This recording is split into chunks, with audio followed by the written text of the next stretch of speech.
मेरे सनातनी प्रियजन, आपको कोटि कोटि नमन। मैं विशाल शर्मा आपका स्वागत करता हूं सनातन विद्या में। आज का विषय है मातृ देवो भव। आइए प्रारंभ करते हैं। मातृ देवो भव अर्थात माता को देवता समझकर आदर करो। भारतीय दर्शन में हमें नारी की लोकोत्तर गरिमा के दर्शन होते हैं। द्वैत, अद्वैत, विशिष्टाद्वैत आदि सभी दर्शन शास्त्रों का यह सर्वतंत्र सिद्धांत है कि सृष्टि का मूल कारण निष्क्रिय भ्रम नहीं किंतु माया है। भगवान मनु ने सृष्टि के प्रारंभ में नारी की उत्पत्ति ब्रह्मा द्वारा अपने शरीर के दो समभाग करके आधे को पुरुष रूप में और आधे को स्त्री रूप में परिवर्तित करके बताई है। वैदिक आमनाय में जो भी सिद्धांत स्थिर किया गया है, उसमें नारी को प्रथम स्थान मिला है। समस्त वेदों का प्रादुर्भाव जिस गायत्री माता से हुआ है, वह नारी जाति का ही प्रतीक है। वेदों में पहली शिक्षा मातृ देवो भव है और पिता तथा आचार्य आदि का निर्देश इसके बाद आता है। पहले त्वम स्त्री, त्वमेव माता च पिता त्वमेव आदि हिंदू धर्म को सभी प्रार्थनाओं में ऋषियों ने प्रभु की पहली माता के रूप में ही वंदना की है।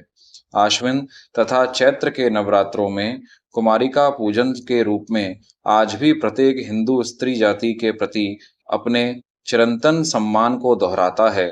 यज्ञादि समस्त धार्मिक अनुष्ठानों में धर्मशास्त्र अनुसार पत्नी रहित पुरुष का अधिकार ही नहीं माना गया और वहां समानार्थ ही पति के दाएं हाथ की ओर पत्नी का आसन होना आवश्यक है। विवाह संस्कार में अग्नि परिक्रमण के समय कन्या के अग्रगामिनी होने की व्यवस्था ही शास्त्रकारों ने वर्णन की है, जो कि हिंदू धर्म में नारी के आदर की सूचक है। मनवादी स्मृतिकारों ने स्वतंत्र स्त्री धन की भी व्यवस्था की है। पति क्या, अदालत भी इस धन को किसी भी दशा में स्त्री से नहीं छीन सकती। भारत के शास्त्रीय संविधान में बाल्य, यौवन, वृद्धावस्था किसी भी दशा में नारी को आत्मरक्षा की चिंता नहीं करनी पड़ती, किंतु पिता, पति और पुत्र क्रमशः उसकी सुरक्षा के दायित्व को संभालते हैं। नारी सम्मान की उस समय पराकाष्ठा हो जाती है जब एक पिता अपने सन्यासी पुत्र के नगर में आने पर उसे जगत गुरु मानकर शास्त्र रीति से उसके चरणों को छूता है, किंतु वही सन्यासी पुत्र जब माँ के सामने जाता है तो माँ के चरण छूकर अपने उस समस्त गौरव को उसके चरणों पर न्यौछावर कर देता है।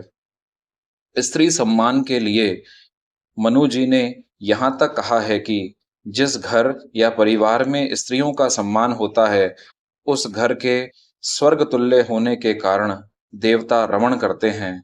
ये उदाहरण हिंदू धर्म में स्त्री की स्थिति दिखलाने को पर्याप्त है। आपने अपना बहुमूल्य समय दिया, उसके लिए आपका बहुत बहुत साधुवाद। हर हर महादेव।